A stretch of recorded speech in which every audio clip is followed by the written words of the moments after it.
Hello बच्चों, देखिए अब जो हमारा टॉपिक है ये है फुल वेव रेक्टिफायर।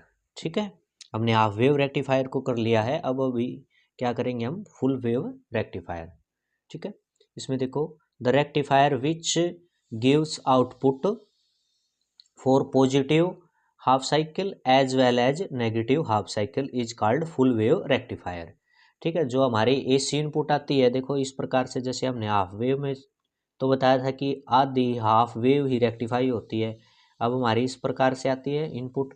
ठीक है, इसमें पॉजिटिव नेगेटिव ऐसे। तो इसमें यह बताया भाई, पॉजिटिव हाफ साइकिल के साथ साथ आपकी जो नेगेटिव हाफ साइकिल है वो भी क्या होती है, इसमें रेक्टिफाई होती है। उसके अक्रॉस भी आपको आउटपुट मिलती है। कहने का ये मतलब है, जैसे हाफ वेव रेक्टिफायर में हमने पढ़ा था कि हाफ वेव ये पॉजिटिव वाली आती है तो भी आपको आउटपुट मिलता है उसमें। ठीक है, लेकिन ये जो फुल वेव रेक्टिफायर है इसमें क्या है, आपकी पॉजिटिव आएगी तब भी आपको आउटपुट मिलेगा और नेगेटिव आएगी तब भी आपको क्या मिलेगा, आउटपुट मिलेगा। ये है आपका फुल वेव रेक्टिफायर। ठीक है, जो एसी की फुल वेव को क्या करता है, रेक्टिफाई करता है।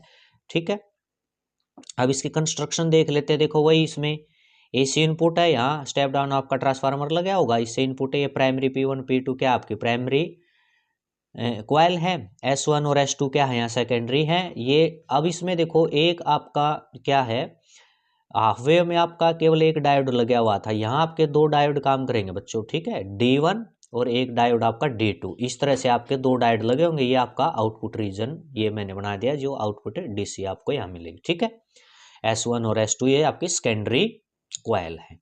ठीक है, वो सेम है बिल्कुल हाफ वेव की तरह, बस आपका यहाँ क्या है, एक्स्ट्रा में ये एक डायोड और जोड़ दिया, यहाँ दो डायोड जोड़ दिए हैं फुल वेव रेक्टिफायर के लिए। बस यही इसके अंदर है आपका चेंज है।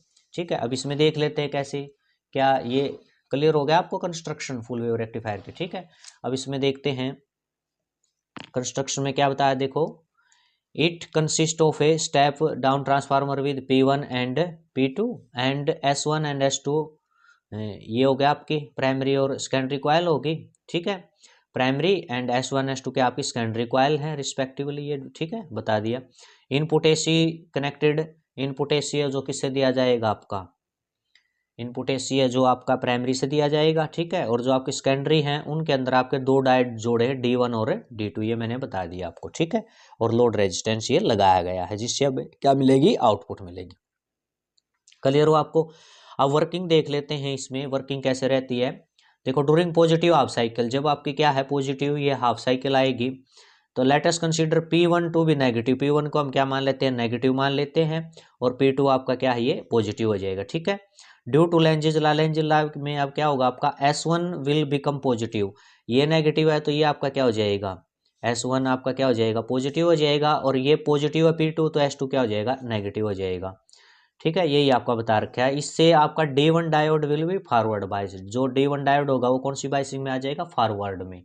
कौन सी बाइसिंग में आ जाएगा, फॉरवर्ड में। यानी कि देखो, ये पॉजिटिव है तो ये आपका P है जो ये इसके साथ कनेक्ट हो जाएगा, और ये आपका क्या है, ठीक है, ये S2 क्या है, नेगेटिव है तो ये इधर से इसके साथ हो जाएगा। तो D1 किस में हो गया बच्चों, फॉरवर्ड बाइसिंग में हो गया, और D2 रिवर्स में हो जाएगा। देखो, ये नेगेटिव है और ये क्या आपका P है, तो ये आपका रिवर्स में है, और इधर से पॉजिटिव है तो ये N है, तो ये इधर पॉजिटिव से जुड़ा हुआ।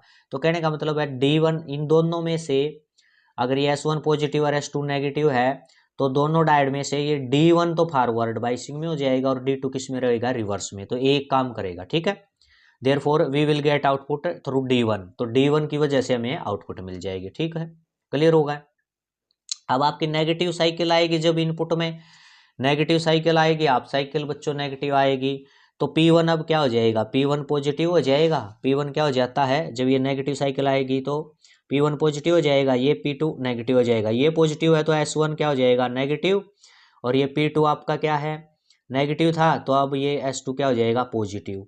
ठीक है, अब ये देखो, ये S1 नेगेटिव है तो ये P के साथ ये S1 इधर आया है, तो ये D1 किस में हो जाएगा, अब आपका D1 हो गया रिवर्स में, और अब ये D2 फॉरवर्ड में हो गया बाइसिंग में।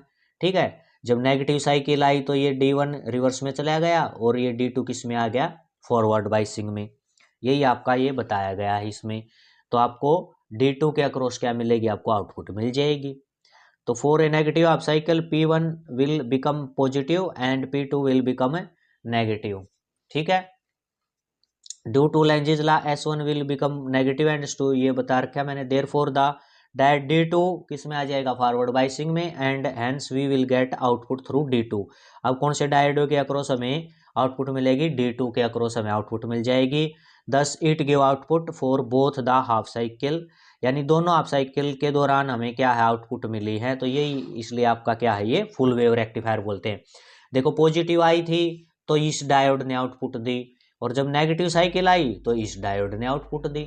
जब ये फॉरवर्ड में था ये रिवर्स में था, जब ये फॉरवर्ड बाइसिंग में आया तो ये रिवर्स में चला गया, ठीक है। तो एक तो आपका रहता ही है ना फॉरवर्ड में, तो हमें आउटपुट मिलेगी, चाहे पॉजिटिव आए चाहे आपकी नेगेटिव, तो हमें क्या मिलेगी, आउटपुट मिलेगी। ये था बच्चों आपका फुल वेव रेक्टिफायर। अब आगे इसमें थोड़ा सा इसका ये देख लेते हैं। देखो इनपुट एंड आउटपुट ये है ना आपकी वेव फॉर्म, देखो ये इस प्रकार से इनपुट ऐसी है। अब जब पॉजिटिव आई थी आपकी, ये पॉजिटिव साइकिल आई थी, तो आपको ये फॉरवर्ड बाइसिंग में D1 था तो आउटपुट मिल गई। अब जब नेगेटिव आई थी तो फॉरवर्ड बाइसिंग में कौन हो गया था, आपका D2 हो गया था, तब भी आउटपुट दी उसने। फिर ये पॉजिटिव वाला, जो पॉजिटिव जब आ रही है तो आपका डायोड D1 है वो आउटपुट देने लग रहा है, और जब आपकी नेगेटिव आ रही है तो आपका डायोड क्या है, ये D2 डायोड आपको आउटपुट दे रहा है। तो ये आपकी आउटपुट ऐसे मिलेगी आपको, ठीक है। तो इसमें पूरी जो वेव ऊपर वाली ये पूरी आपकी क्या है, रेक्टिफाई होती है, इसलिए फुल वेव रेक्टिफायर है, देखो ये, ठीक है। अब ये देखो बच्चों, इसमें इंपॉर्टेंट बात ये बताई आगे कि efficiency of half wave rectifier था, उसकी एफिशिएंसी होती है 40.2% बच्चों, ठीक है। 100 में से इतने ही परसेंट उसकी एफिशिएंसी है रेक्टिफाई की, हाफ वेव की। और फुल वेव की कितनी है, इसका दुगना कर देंगे, यानी 80.4%। 100% तो इसकी भी नहीं है फुल वेव की। ये जो आपकी एसी आती है उसको 80.4% ही क्या करता है, उसको रेक्टिफाई करता है, ठीक है। अब ये यहाँ देखो ना, इसके ऊपर ये कुछ है, अगर इसका मैं ये देखूँ तो आपको ऐसी डीसी मिलेगी ये, क्योंकि ये देखो ये चीज़ आपकी पोर्शन ये हो जाएगा, ये इतनी आपको ये ऐसी मिलेगी, फिर थोड़ी सी ये ऐसी, ठीक है, इस प्रकार से ये, ठीक है ना। ये आपको ऐसी फ्लक्चुएटिंग डीसी मिलेगी इसमें, ठीक है। अब इसमें क्या कहता है, दिस फ्लक्चुएटिंग क्या लिया, पल्सेटिंग बोल सकते हैं। This pulsating DC can be converted into pure DC. अगर ये आपने प्योर डीसी में कन्वर्ट करना है इसको, ठीक है, तो क्या करना पड़ेगा, फिल्टर सर्किट यूज करना पड़ेगा। कैपेसिटर और इंडक्टर लगा होता है फिल्टर सर्किट में। जो ये आएगी ना फुल वेव रेक्टिफायर की ये पल्सेटिंग डीसी है, इसको आगे हमें इसको किस में दे देंगे, ये आपका एलसी सर्किट में दे देंगे, ठीक है, टैंक सर्किट में या फिल्टर सर्किट में दे देंगे। वहाँ से फिल्टर हो जाएगी और आउटपुट में हमें बिल्कुल ये ऐसे डीसी मिलेगी, प्योर डीसी, इस प्रकार से, ठीक है।